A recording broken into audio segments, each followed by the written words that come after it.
ನಮಸ್ಕಾರ ಪ್ರಿಯ ವೀಕ್ಷಕರೇ, ನಾನು ನಿಮ್ಮ ಭುವನ ಅನು ಲೋಕೇಶ್. ವೀಕ್ಷಕರೇ, ಕಾರ್ತಿಕ ಮಾಸದಲ್ಲಿ ದೀಪಾರಾಧನೆ ಅನ್ನುವಂಥದ್ದು ಇಂಪಾರ್ಟೆಂಟು. ಯಾವ ವಸ್ತುಗಳನ್ನು ಹಾಕಿ ಬೆಳಗಿಸೋದ್ರಿಂದಾಗಿ ಯಾವ ರೀತಿಯಾದಂತಹ ಅನುಕೂಲಗಳಾಗ್ತದೆ ಅಂತ ನಾನು ಈ ಹಿಂದಿನ ವಿಡಿಯೋಗಳಲ್ಲಿ ತಿಳಿಸ್ಕೊಟ್ಟಿದ್ದೀನಿ. ಆದರೆ ಈ ಒಂದು ನಿಮ್ಮ ಪಾಪಕರ್ಮಗಳು ದಿನ ಪ್ರತಿನಿತ್ಯವೂ ಕೂಡ ನಾವು ನಮ್ಮ ಪಾಪಕರ್ಮಗಳನ್ನ ಕಳೀಲಿಕ್ಕೆ ದೇವರ ಮುಂದೆ ಪ್ರಾರ್ಥನೆಯನ್ನು ಮಾಡಬೇಕು, ದೀಪಾರಾಧನೆಯನ್ನು ಮಾಡಬೇಕು ಅಂತ ಹಿರಿಯರು ಹೇಳ್ತಾ ಇರ್ತಾರೆ ನಮಗೆ. ಹಾಗಾಗಿ ನಮಗೆ ಅದನ್ನು ಮಾಡುವಂತಹ ಸಮಯ ಇಲ್ಲ, ಸಂದರ್ಭಗಳಿಲ್ಲ.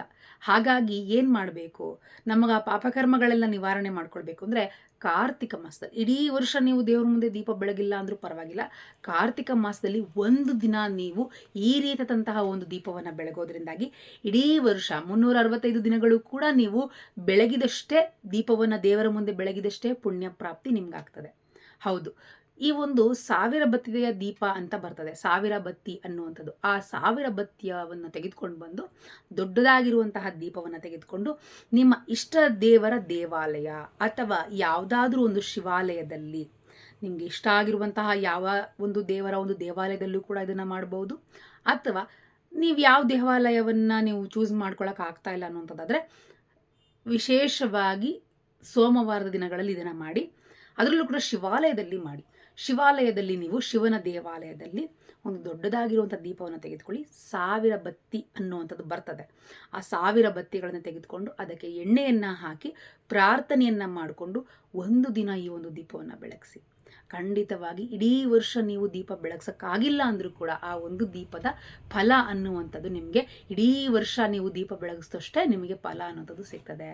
ಖಂಡಿತವಾಗಿ ಈ ಒಂದು ಪದ್ಧತಿಯನ್ನು ನೀವೆಲ್ಲರೂ ಕೂಡ ಈ ಕಾರ್ತಿಕ ಮಾಸದಲ್ಲಿ ಫಾಲೋ ಮಾಡ್ಕೊಂಡು ಬನ್ನಿ. ಇನ್ನು ವಿಶೇಷವಾಗಿ ಹೇಳಬೇಕಪ್ಪ ಅಂದರೆ ಕಾರ್ತಿಕ ಮಾಸದಲ್ಲಿ 1 ತಿಂಗಳು ಪೂರ್ತಿ ಯಾರ ಮನೆಯಲ್ಲಿ ಅಖಂಡ ಜ್ಯೋತಿ ಅನ್ನುವಂಥದ್ದು ಉರಿಯುತ್ತೆ ಅಂತಹವರ ಮನೆಯಲ್ಲಿ ಸದಾಕಾಲ ದೇವತೆಗಳಾಗಿರಬಹುದು, ಲಕ್ಷ್ಮೀ ದೇವಿ ಅನ್ನುವಂಥವರಾಗಿರ್ಬೋದು ಸದಾಕಾಲ ಸ್ಥಿರ ನಿವಾಸವಾಗ್ತಾರೆ. ಈ ಕಾರ್ತಿಕ ಮಾಸವೇ ಬಹಳ ವಿಶೇಷವಾದದ್ದು ಹಾಗೂ ಲಕ್ಷ್ಮೀ ದೇವಿಗೆ ಪ್ರಿಯವಾದದ್ದು. ಇದನ್ನು ಖಂಡಿತವಾಗಿ ಮಾಡ್ಕೊಳ್ಳಿ. ನಿಮ್ಮ ಮನೆಯಲ್ಲಿ ಸದಾಕಾಲ ಆ ಲಕ್ಷ್ಮೀ ದೇವಿಯ ಅನುಗ್ರಹವಾಗ್ತದೆ. ಹಾಗೆಯೇ ಎಲ್ಲ ಒಂದು ಹಳ್ಳಿಗಳಲ್ಲೂ ಕೂಡ ನೀವು ನೋಡಿರಬಹುದು ಅಥವಾ ಸಿಟಿಗಳಲ್ಲಾಗಿರ್ಬೋದು. ಸಿಟಿಯಲ್ಲಿ ಕಲ್ಚರ್ ಕಡಿಮೆ ಆಗಿರ್ಬೋದು, ಹಳ್ಳಿಗಳಲ್ಲಿ ಈಗಲೂ ಇದೆ.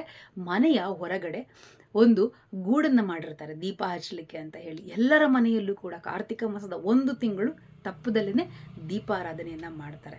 ಆ ರೀತಿಯಾಗಿ ಮಾಡೋದ್ರಿಂದಾಗಿ ಮನೆಯಲ್ಲಿ ಯಾವುದೇ ಒಂದು ದುಷ್ಟಶಕ್ತಿಗಳು ಮನೆಯ ಒಳಗೆ ಬರೋದಿಲ್ಲ ಅನ್ನುವಂಥ ಕಾರಣಕ್ಕೂ ಕೂಡ, ಹಾಗೇನೆ ಸದಾಕಾಲ ಸಮೃದ್ಧಿ ಆಗಲಿ ಅಂತಲೂ ಕೂಡ ಇದನ್ನು ಎಲ್ಲರೂ ಕೂಡ ಫಾಲೋ ಮಾಡಬಹುದು.